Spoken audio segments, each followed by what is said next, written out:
nous allons lire ensemble et je vous prie de vous lever pour la lecture de la parole de Dieu. Nous restons dans l'évangile selon Matthieu au chapitre 1er. Nous allons parler de la généalogie de Jésus aujourd'hui. Et nous lisons à partir du verset 1er, nous irons jusqu'au verset 25. Généalogie de Jésus-Christ, fils de David, fils d'Abraham. Abraham engendra Isaac, Isaac engendra Jacob, Jacob engendra Judas et ses frères. Judas engendra de Tamar, Péretz et Zara. Péretz engendra Esrom, Esrom engendra Aram, Aram engendra Aminadab, Aminadab engendra Naasson, Naasson engendra Salmon, Salmon engendra Boaz de Rahab, et Boaz engendra Obed de Ruth, Obed engendra Isaïe, Isaïe engendra David. Et le roi David engendra Salomon de la femme d'Uri.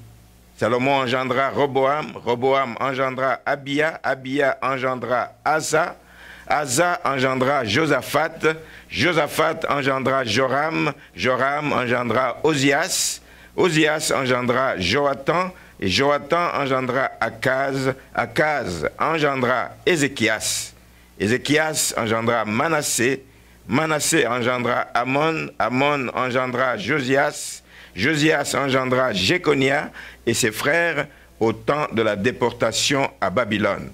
Après la déportation à Babylone, Jéconia engendra Salatiel, Salatiel engendra Zorobabel, Zorobabel engendra Abioud, Abioud engendra Eliakim, Eliakim engendra Azor, Azor engendra Sadok, Sadok engendra Hakim, Hakim engendra Eliud, Eliud engendra Éléazar, Éléazar engendra Matan, Matan engendra Jacob, Jacob engendra Joseph, l'époux de Marie, de laquelle est né Jésus qui est appelé Christ. Il y a donc en tout 14 générations depuis Abraham jusqu'à David, 14 générations depuis David jusqu'à la déportation à Babylone, et 14 générations depuis la déportation à Babylone jusqu'au Christ. Alors voici de quelle manière arriva la naissance de Jésus-Christ. Marie, sa mère, ayant été fiancée à Joseph, se trouva enceinte par la vertu du Saint-Esprit avant qu'ils aient habité ensemble. Joseph, son époux, qui était un homme de bien, soulignez ça, un homme de bien, et qui ne voulait pas la diffamer, se proposa de rompre secrètement avec elle. Comme il y pensait, voici un ange du Seigneur lui apparut en songe et dit, « Joseph, fils de David, ne crains pas de prendre avec toi Marie, ta femme, car l'enfant qu'elle a conçu vient du Saint-Esprit. Elle enfantera un fils, et tu lui donneras le nom de Jésus, c'est lui qui sauvera son peuple de ses péchés. » Tout cela arriva afin que s'accomplisse ce que le Seigneur avait annoncé par le prophète. « Voici, la Vierge sera enceinte, elle enfantera un fils, et on lui donnera le nom d'Emmanuel. » C'est un passage d'Ésaïe 7,14, ce qui signifie « Dieu avec nous ». Joseph s'étant réveillé, fit ce que l'ange du Seigneur lui avait ordonné, et il prit sa femme avec lui, mais il ne la connut point jusqu'à ce qu'elle ait enfanté un fils, auquel il donna le nom de Jésus. Amen. Amen. Vous pouvez vous asseoir.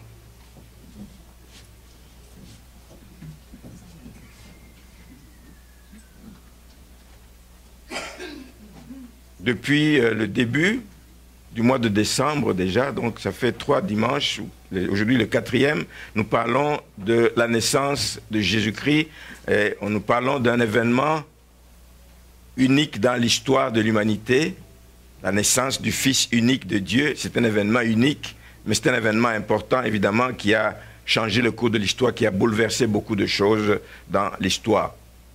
Mais ce matin, nous allons continuer dans le même sens, mais nous allons aborder des aspects liés à la généalogie de Jésus-Christ.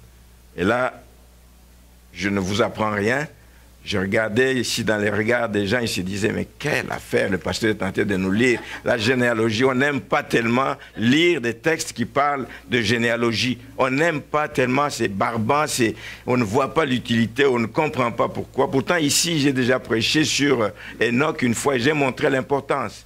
Hein? Il faut lire, chaque mot est important et puis il faut faire attention à chaque mot parce qu'il y a quelque part quelque chose de particulier qui va apparaître. Si on commence à lire tel engendra tel, on dit bon, je saute, je vais jusque là où on n'en parle plus, tu sautes et tu passes à côté des choses importantes. Alors, beaucoup de chrétiens n'aiment pas, et je comprends, s'attarder donc sur les généalogies, mais il faut reconnaître que si c'est dans la Bible, c'est que même si c'est ardu à la lecture, on ne voit pas ce qu'on en retire, et il faut savoir qu'il y a des révélations que le Seigneur veut nous donner à travers cela, que la Bible veut nous apporter. Il y a des révélations que le Seigneur veut nous faire à travers cela. Et c'est la même chose dans cette généalogie de Jésus-Christ.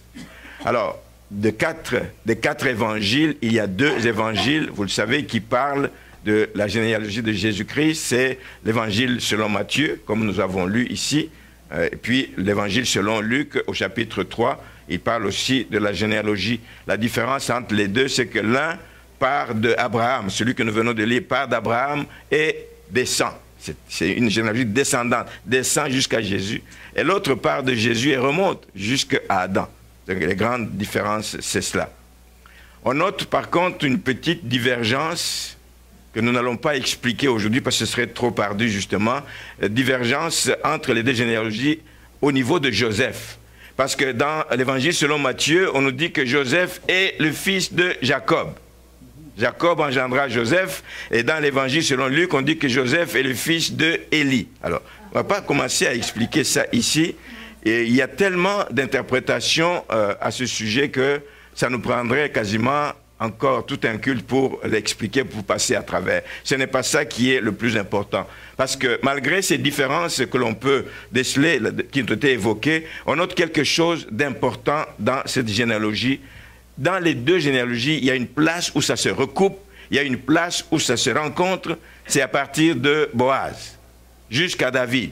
Alors si nous allons dans l'évangile selon Matthieu, chapitre 1er, les versets 5 à 6, nous montre que Boaz a engendré Obed, Obed a engendré Isaïe, Isaïe a engendré David, et David a engendré Salomon, et ça continue. Donc entre Boaz et David, on retrouve la même chose, mais en sens inverse, du côté de Luc. David vient d'Isaïe, Isaïe vient de Jobed, on dit Jobed, c'est la même chose, Obed, et Jobed vient de Boaz, Boaz, c'est la même chose. Ça se recoupe à ce niveau-là. Ce qui prouve une chose importante, sur laquelle nous allons nous arrêter et qu'on va retenir comme leçon, c'est que Joseph est descendant de David, l'ancêtre de Jésus-Christ. Et si Joseph est descendant de David, l'ancêtre de Jésus-Christ, ben, il doit sûrement en être de même. Il doit sûrement en être de même pour Marie, parce que la loi à cette époque imposait qu'un homme, et Joseph, comme nous l'avons lu, c'était un homme de bien, il a dû respecter la loi de l'époque, ne pouvait pas prendre une femme dans une autre tribu que la sienne. Donc, on peut croire que Marie également provient donc de la même descendance, donc ont la même descendance. Alors, il y a 2 constats que nous allons faire dans le texte de Matthieu, ici, dans l'évangile selon Matthieu. 2 constats importants que l'on fait dans cette généalogie.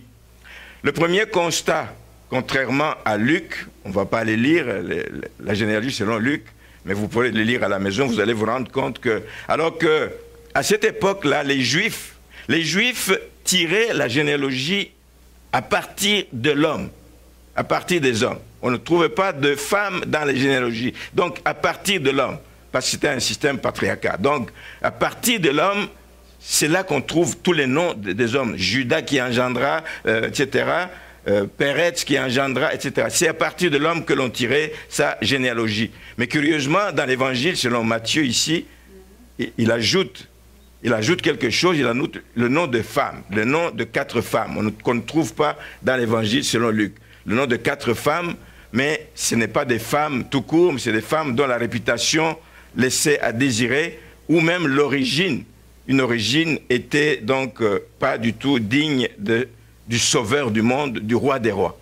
Nous allons voir, nous allons en parler aujourd'hui parce que au verset 3 d'abord, on nous parle de Judas qui engendra de Tamar. Partout ailleurs, on dit c'est Abraham engendra Isaac, mais ici il dit Judas engendra de Tamar. La première femme dont il est fait allusion ici, c'est Tamar. On en a parlé, je pense, dimanche dernier. Je ne vais pas y revenir quand on lisait dans le livre de Genèse au chapitre 39 quel a été son passé. C'est une femme qui s'est prostituée et qui est allée coucher avec son beau-père, Judas. Et il a eu un enfant de cette femme. Donc, ce n'est pas une bonne référence. On peut se demander comment Jésus s'est arrangé pour aller naître dans une telle descendance. Donc, je ne vais pas aller lire, c'est dans Genèse, chapitre 38, les versets 15 et 16. La deuxième femme dont il est fait allusion ici, c'est au verset 5, on dit Salmon engendra Boaz de Rahab. Les connaisseurs de la Bible, vous savez qui était Rahab. C'est cette femme chez qui les espions qui ont été envoyés à l'époque de Josué à Jéricho sont allés trouver refuge, ont été hébergés. C'était une femme, la Bible nous dit que c'était une femme prostituée. C'était une femme connue, prostituée de Jéricho. Non seulement qu'elle était une femme prostituée, mais en plus, la Bible nous dit qu'elle était cananéenne. Donc une femme étrangère, une femme païenne. Elle se retrouve dans la généalogie de Jésus-Christ. La troisième femme que l'on trouve dans ce texte, c'est juste dans le même verset 5 qui nous dit que Boaz engendra Obed de Ruth. Ruth, c'est une femme extraordinaire, par exemple, qui a même eu la grâce de donner un nom, son nom, à un livre de la Bible. C'est qu'elle avait vraiment quelque chose d'important. Mais le problème, c'est son origine. Elle était païenne. Elle était païenne. Elle vient se retrouver dans la généalogie de Jésus-Christ. Donc, c'est dans le livre de Ruth, chapitre 1er, le verset 4. Alors, vous savez que ces gens, elle était païenne, elle était d'origine moabite. Et si nous lisons dans le livre de Deutéronome, au chapitre 23, vous allez comprendre quel était le sort réservé aux Moabites au milieu, comparativement à l'assemblée d'Israël. Dans Deutéronome chapitre 23, les versets 3 à 6 nous disent ceci, dit que l'Ammonite et le Moabite n'entreront point dans l'assemblée de l'Éternel, même à la 10e génération et à perpétuité, parce qu'ils ne sont pas venus au-devant de vous avec du pain et de l'eau sur le chemin lors de votre sortie d'Égypte, et parce qu'ils ont fait venir contre toi à prix d'argent Balaam, fils de Béor, de Pétor, en Mésopotamie, pour qu'il te maudisse. Mais l'Éternel, ton Dieu, n'a point voulu écouter Balaam, etc., etc. Donc, c'est un peuple qui ne pouvait être admis dans l'assemblée, on dit jusqu'à la 10e génération et même à perpétuité. Mais cette femme, parce que Dieu l'a voulu, parce que Dieu l'a prévu ainsi, et nous allons voir pourquoi, se retrouve dans la généalogie de Jésus-Christ. La quatrième femme dont il est fait mention dans les textes que nous avons lus, c'est au verset 6, qui nous dit que le roi David engendra Salomon de la femme d'Uri. Et vous connaissez l'histoire. Cette femme s'appelle Bathsheba. Bathsheba, qui prenait son bain, puis les regards qui se promenaient de David a vu cette femme, et puis elle l'a convoitée, puis elle l'a fait venir, elle a couché avec elle encore, et puis elle a eu un enfant, Salomon, et ça l'a entraîné. Non seulement il a péché, il a commis l'adultère, mais en plus, il a fait tuer le mari de cette femme. Le péché, voilà ce qu'il fait. Quand ça commence, vous ne savez pas jusqu'où ça va vous conduire. Donc, 4 femmes, la dernière étant Bathsheba, qui était cette femme d'Uri, dont on nous parle dans 2 Samuel, chapitre 11. Quelle lignée pour Jésus-Christ. On n'aurait pas pu s'attendre à cela. Le roi des rois, le fils unique de Dieu, on aurait pu croire qu'il naisse dans des familles riches, des familles bien connues, des grands noms, etc., etc. Mais nous voyons que c'est une lignée qui nous fait poser pas mal de questions. Je peux aller plus loin. J'ai parlé du cas de ces femmes, mais je peux aller plus loin parce que si on regarde dans tous les autres, ici qu'on cite tous les rois du Juda, ben, ils n'étaient pas tous non plus des rois qui étaient appréciés, approuvés de Dieu. Il y a le pire de tous, c'est Manassé. Manassé qui est connu pour le fait qu'il a tué ses 2 fils, il a sacrifié ses 2 fils par le feu, hein, à ce dieu païen Moloch. Il fait partie de la généalogie de Jésus-Christ. Il y a donc quelque chose, frères et sœurs, qui nous dit que toutes ces choses ne sont pas arrivées par hasard. Le plan de Dieu avait prévu cela, et il y a donc un message qu'on peut aller chercher à travers tout cela. Il y a donc deux choses que j'aimerais faire remarquer ici. D'abord, c'est que Dieu avait dès l'origine, on en a parlé maintes fois ici, un plan de salut qui incluait les nations, dès l'origine, qui incluait les païens.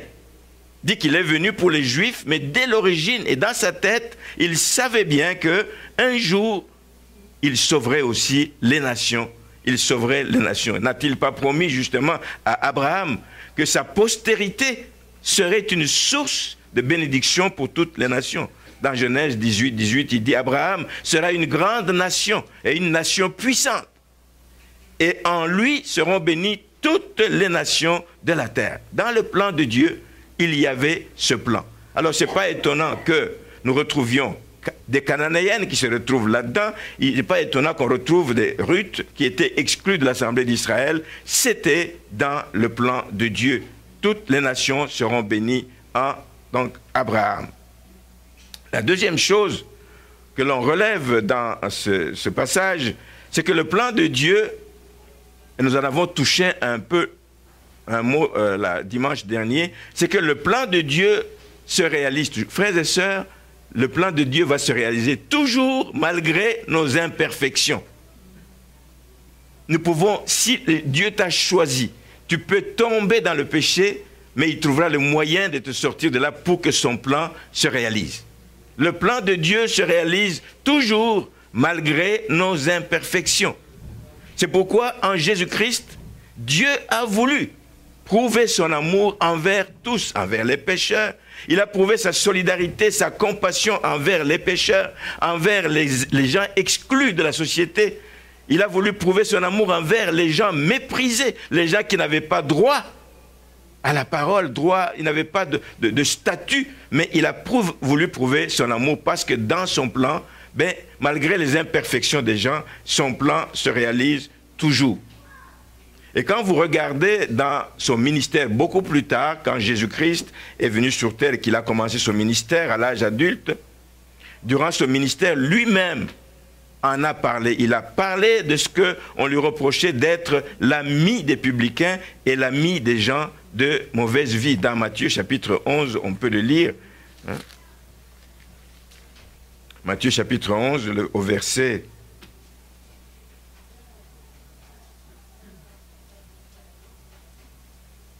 Verset 19, il dit, « Le Fils de l'homme est venu mangeant et buvant, et ils disent, c'est un mangeur et un buveur, un ami des publicains et des gens de mauvaise vie, mais la sagesse a été justifiée par ses œuvres. » Amen. On lui reprochait cela, qu'il était ami des gens de mauvaise vie, qu'il était ami des publicains, des gens qui n'étaient pas bien vus dans la communauté donc, de cette époque en Israël. Donc, le plan de Dieu va se réaliser toujours malgré nos imperfections. Ceci ne veut pas dire qu'il faut rester dans les imperfections. Non, ce n'est pas ce que je veux dire. Mais quand il nous arrive, nous sommes faibles, il nous arrive de tomber. Dieu va toujours s'arranger, il va toujours trouver le moyen de nous sortir de là et nous permettre de sortir de là pour que son plan se réalise.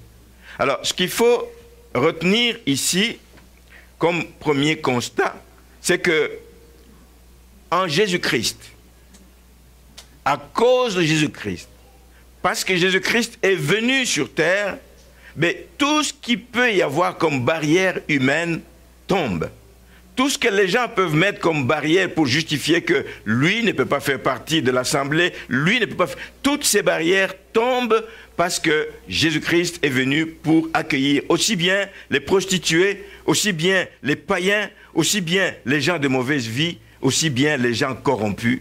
Jésus-Christ est venu pour tous. Il est venu offrir cet amour. Dieu offre son amour à tout le monde pourvu que les gens acceptent l'amour qu'il est venu offrir. Et je me suis dit, à l'exemple de Jésus-Christ, pourquoi est-ce que nous ne devrions pas nous-mêmes, à notre tour, développer une attitude, j'appelle, d'ouverture envers les perdus? Qu'on n'ait pas tout le temps à regarder les gens qui sont perdus, ceux qui sont exclus de la société pour des tas de raisons. Il est statut social, il est comme ci, il est comme ça, son origine ou son passé. Il y a des gens que l'on exclut, il y a des gens qu'on ne veut pas approcher à cause de leur passé. Souvenez-vous, Paul qui nous a légué tant d'épîtres, tant de richesses. Si on devait se fier sur son passé, ben c'est quelqu'un qui n'aurait jamais eu accès à la famille des enfants de Dieu. Mais Dieu vient nous chercher dans nos imperfections et les barrières tombent. Tout ce qui pouvait constituer comme barrière, Dieu trouve le moyen. Il l'a rencontré personnellement sur la route de Damas et il l'a appelé à son service parce qu'il faisait partie de son plan. Que nous apprenions, nous aussi, frères et sœurs, à laisser tomber les barrières, à avoir un esprit ouvert, une ouverture envers ceux qui sont perdus. C'est la seule façon d'aller les chercher. Si nous continuons à les traiter de païens, nous continuons à les pointer du doigt, et lui, il vit dans le péché, lui, il fait ceci, lui, il fait cela. Mais ouvrons-nous à eux, approchons-nous de ces personnes, donnons-leur accès à nous pour qu'ils voient et qu'ils découvrent ce qu'il y a de précieux en nous, que cela les attire aussi à connaître le Seigneur. Donc, faisons la même chose. Dieu lui-même ne fait exception de personne, parce que chez lui, il n'y a pas de favoritisme nullement. Voilà le premier grand constat que nous faisons à partir de ce texte. Pas de barrière humaine en Jésus-Christ. Tout le monde a la place lorsqu'il accepte le salut et que le Seigneur leur offre gratuitement. Le deuxième constat que nous pouvons tirer de ce texte, et c'est plutôt vers la fin, vers le verset 21, qui nous montre que la généalogie de Matthieu ici, selon Matthieu, se termine d'une façon différente de qu'elle a commencé. C'est tel qui engendra tel, mais on voit que, à partir du verset 20, on va dire, comme il y pensait, voici un ange du Seigneur lui apparut, en songe et dit, Joseph, non, je vais lire plutôt le verset 16, ça va être beaucoup mieux. Le verset 16 qui est la fin donc de cette généalogie qui dit « Jacob engendra Joseph, l'époux de Marie ». Ailleurs, même quand on ajoutait les femmes, on disait « Il engendra de Tamar, il engendra de Rahab, il engendra de Ruth, il engendra de Uri, de la femme d'Uri plutôt ». Mais ici on dit « Jacob engendra Joseph, pas de Marie, mais Jacob engendra Joseph, l'époux de Marie, de laquelle est né Jésus. De laquelle est né Jésus qui est appelé Christ. Une façon différente de terminer donc cette généalogie.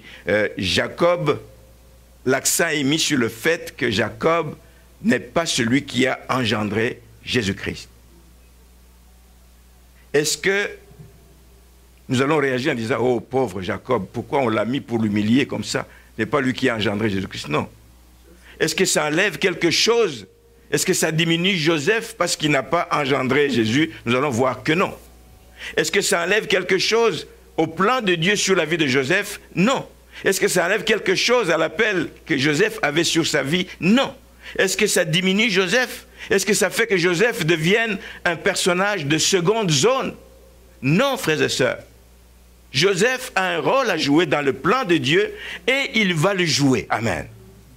Il va le jouer, indépendamment du fait que ce n'est pas lui qui a engendré Jésus-Christ, il va jouer son rôle. Et j'aimerais prendre le temps pour m'arrêter un peu sur ce personnage qu'est Joseph. On parle beaucoup de Jésus, on a parlé de Marie, mais j'aimerais qu'on parle un petit peu de Joseph, qui pour moi et à mes yeux est un personnage central dans cet épisode que nous venons de lire. C'est le personnage central de la venue de Jésus-Christ dans cet épisode que nous venons de lire. Même si la Bible ne nous donne pas beaucoup d'informations sur Joseph.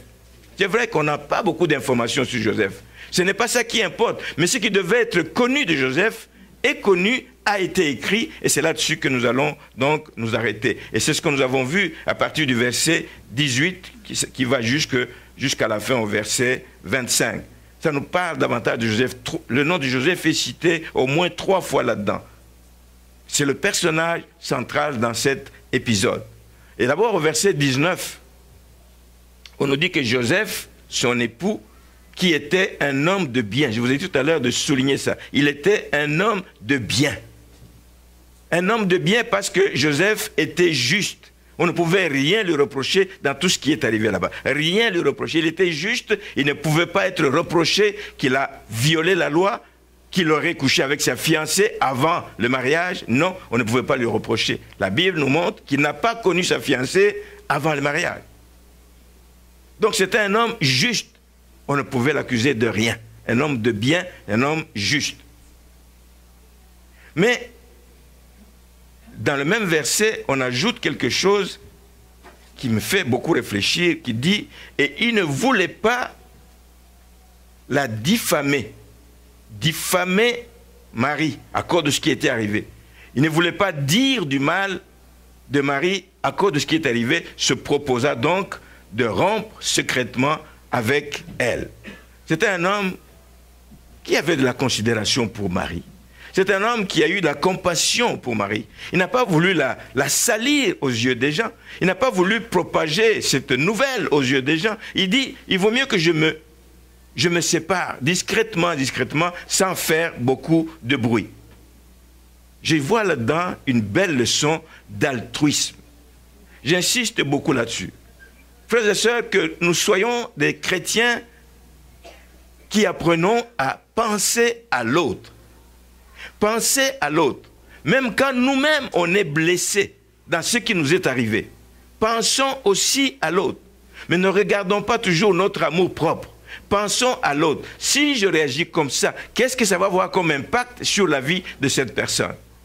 Ici, il était un homme altruiste. Et c'est une vertu, frères et sœurs, que je vous prie et je demande à Dieu de vous donner et de nous donner, que nous puissions accéder à ce genre d'altruisme, ou qui va faire en sorte que nous n'allons pas toujours chercher à éclabousser l'autre, qui va toujours nous aider à ne pas détruire l'autre, parce qu'il nous a fait du mal, qui va nous aider à ne pas salir l'autre aux yeux des gens, parce qu'il nous a fait du mal, parce que nous voulons protéger tellement notre amour propre. Moi, je vais sortir clean, mais c'est lui qui est à la base, il va le sentir. Comme disait quelqu'un, je vais le lessiver. Ça ne doit pas sortir de la bouche des enfants de Dieu. Il était déçu. Il avait aimé cette dame, Marie. Il l'a aimée, il voulait l'épouser. Mais ce qui est arrivé, frères et sœurs, l'a détruit, l'a démoli lui-même complètement. Il pouvait dire, mais elle a fait ci, elle a fait cela. Mais il a voulu protéger cette femme. Une vertu, l'altruisme, de penser à l'autre. Même quand on est blessé. Même quand on a eu mal. C'est de penser à l'autre, de protéger. Ne pas dire du mal de l'autre, même quand on a raison. Même quand on a raison. Et ça, c'est difficile. Et je vous prie de demander à Dieu de nous accorder tous la faveur. De pouvoir faire la différence.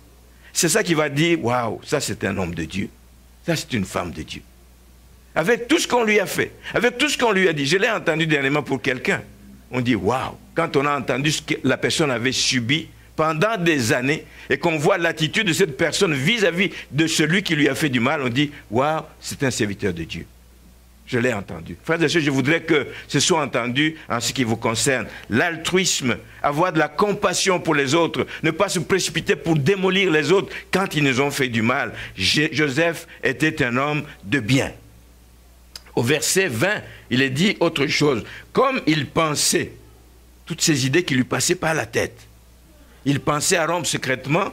Voici un ange du Seigneur lui apparut en songe et dit, Joseph, fils de David, ne crains pas de prendre avec toi Marie, ta femme, car l'enfant qu'elle a conçu vient du Saint-Esprit. Ah, là il y a une lumière qui vient de s'allumer, il y a quelque chose qui vient d'arriver. Un ange du Seigneur lui apparaît et lui dit, non, non, non, non, ne crains pas, n'aie pas peur. Et si nous lisons la suite, nous savons que cet homme a obéi à ce qui lui a été demandé. Il a pris Marie avec lui et il est allé vivre. Donc c'était, comme deuxième caractéristique que l'on peut attribuer à Joseph, c'était un homme qui était attentif. Pas seulement attentif, mais aussi obéissant. Quand un message lui vient de Dieu. Même si c'est un message difficile. Et ça en était un. Ça en était un. Où est-ce que je vais mettre la tête dans cette ville? Tout le monde connaît cette fille. Tout le monde me connaît. Et maintenant, elle est enceinte, on va dire, il a péché. Avant même de chercher, tout de suite dans la ville, là, le bruit va se propager, il a péché. C'était difficile. C'était difficile d'abord à comprendre, parce que c'était la première fois qu'il y avait cette conception immaculée.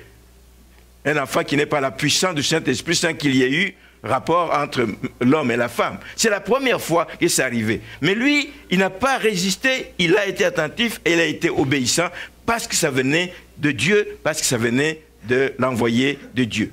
C'était difficile à comprendre, c'était difficile à accepter. Mais il l'a accepté. Et il a obéi et il l'a fait. Joseph était un homme obéissant. Il n'a pas obéi cette seule fois. Il a obéi les autres fois qu'on lui a demandé aussi des choses difficiles. Quand nous lisons au chapitre 2, au verset 19,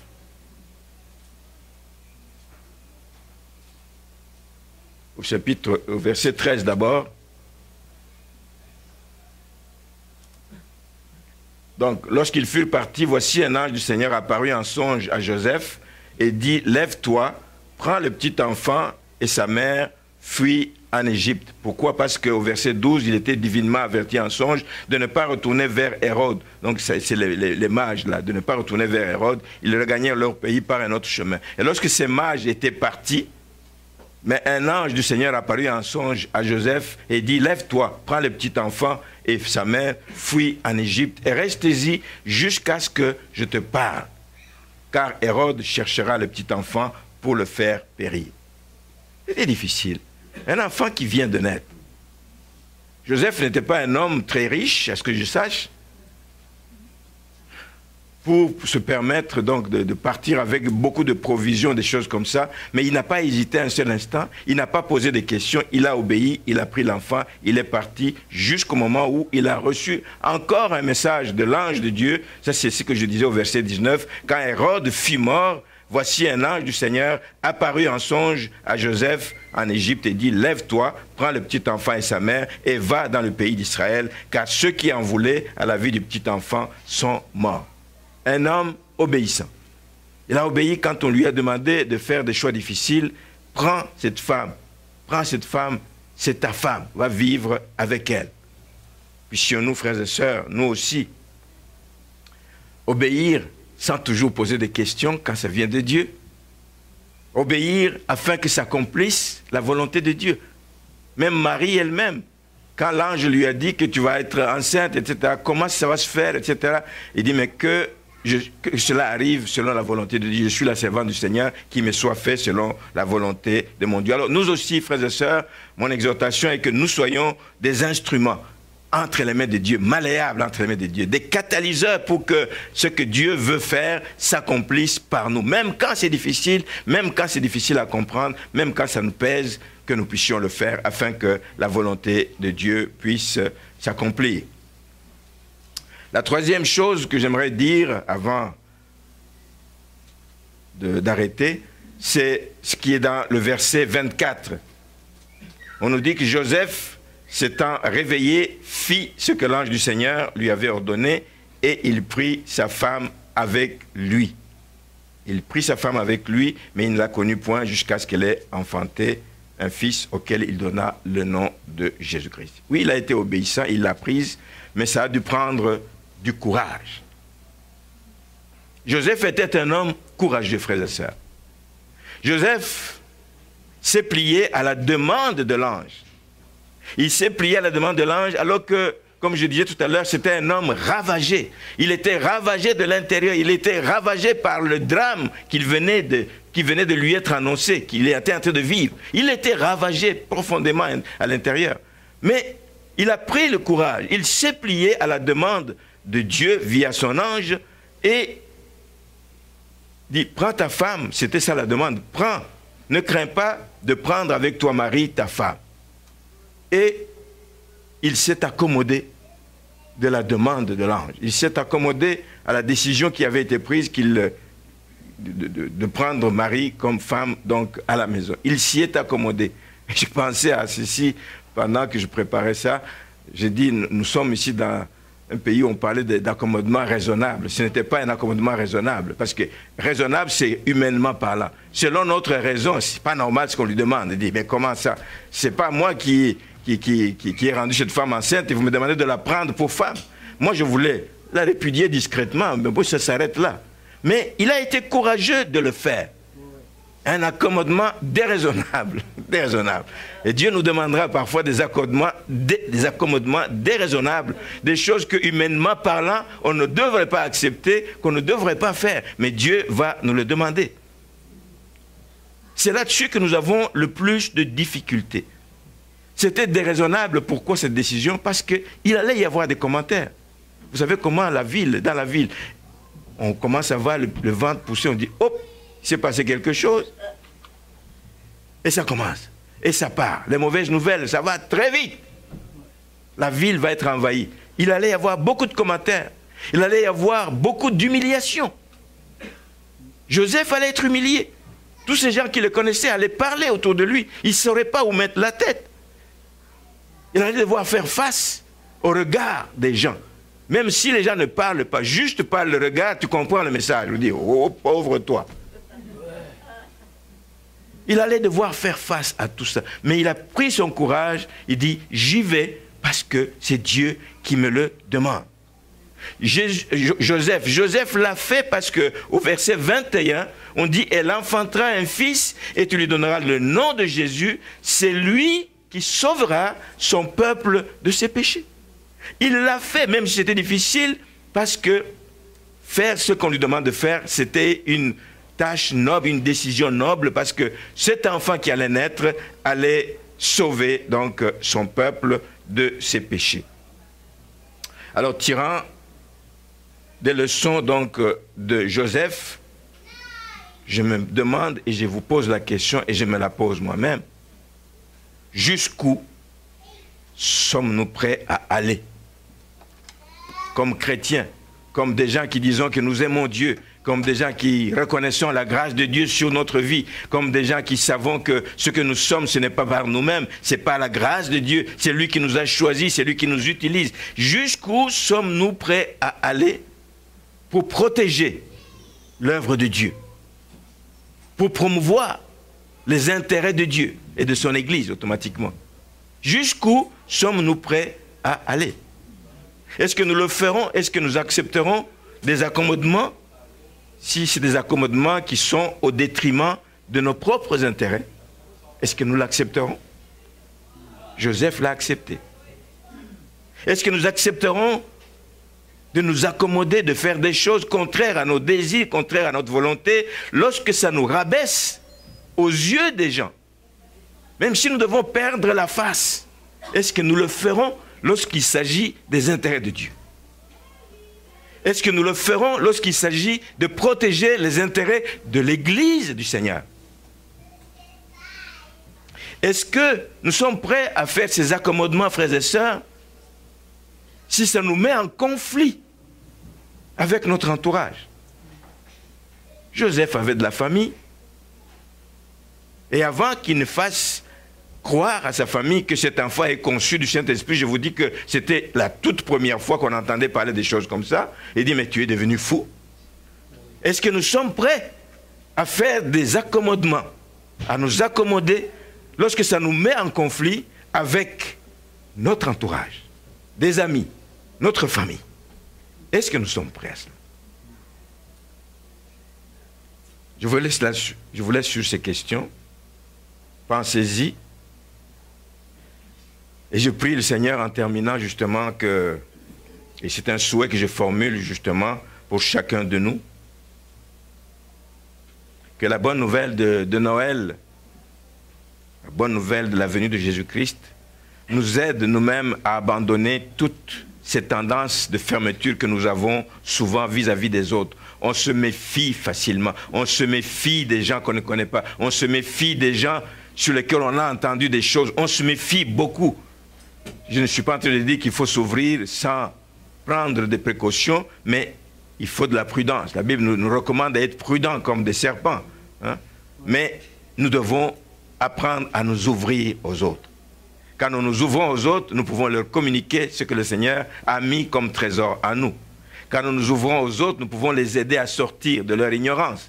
Quand nous nous ouvrons aux autres, ma prière est vraiment que nous puissions avoir cet esprit d'ouverture, cette tendance d'ouverture au lieu de nous fermer aux autres. Je prie le Seigneur aussi, et je termine, et c'est un souhait que je formule, que le Seigneur nous aide à être des piliers dans son œuvre, comme Joseph l'a été dans ce moment. Il a été un pilier, et même si nous devons parfois accepter l'inacceptable.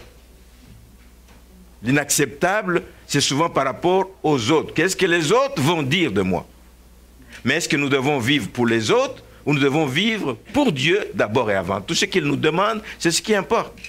Est-ce que nous sommes prêts à le faire? Ma prière est que oui, nous soyons prêts à le faire, que nous puissions arriver à accepter parfois l'inacceptable, afin que nous puissions être des colonnes vraiment dans l'œuvre de Dieu. Amen. Que Dieu se réjouisse de nos vies et de ce que nous faisons. Ma prière aussi est que le Seigneur nous aide à comprendre que la réussite. Il y a un chant qu'on a chanté ici tout à l'heure qui parlait de Jésus, comment il était humble, comment il était effacé, comment il était... Il a accepté qu'on le traite comme n'importe comment, hein, même né dans des conditions qui n'étaient pas dignes du roi des rois. Hein. Nous-mêmes, ma prière est que nous puissions comprendre que la réussite, pas selon les hommes, la réussite de notre vie chrétienne selon Dieu, ne va pas seulement passer par des actions d'éclat. Ne va pas passer par des actions d'éclat, mais c'est parfois par des petites choses que nous faisons même discrètement, qui sont perçues aux yeux de Dieu comme étant une réussite. La réussite d'une vie chrétienne, ce n'est pas nécessairement par rapport à une grande visibilité. C'est bien d'avoir la visibilité, mais ayons la visibilité pour que Dieu soit glorifié, pas pour que nous soyons élevés. La réussite, ce n'est pas par des actions d'éclat, ce n'est pas en recherchant la grande visibilité, mais la réussite peut venir aussi avec une vie de simplicité, frères et sœurs. Une vie même effacée. Joseph n'est pas n'importe qui, mais la Bible ne lui consacre que quelques versets dans toute la Bible. Mais une vie effacée, c'était un homme effacé. Ce qu'il fait, il le faisait dans la discrétion, mais il le faisait dans l'obéissance à Dieu, parce qu'il voulait que ce soit les attentes de Dieu qui soient rencontrées. Et je prie que ce que nous faisons, que nous le fassions avec le même esprit.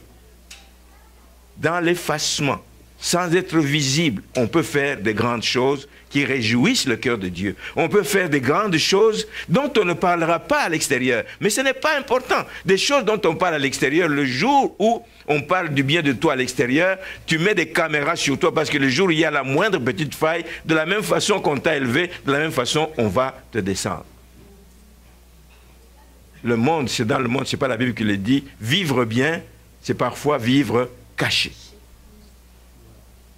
C'est vivre caché. Joseph était un homme effacé. On n'en parle pas beaucoup, mais il a accompli de grandes choses parce qu'il a obéi, il a été courageux de faire des choses qui étaient en temps normal inacceptables. Et voilà pourquoi nous bénissons le Seigneur de nous avoir révélé un personnage comme celui-là en ce jour donc, où nous célébrons Noël. Alors je souhaite joyeux Noël à tous. Je souhaite une bonne et heureuse année pour ceux que je ne verrai pas, ni le 30, ni le 31, ceux que je ne verrai pas qui seront partis en vacances dans les familles ou ailleurs. Je vous souhaite une bonne année. Que le Seigneur vous bénisse. Amen.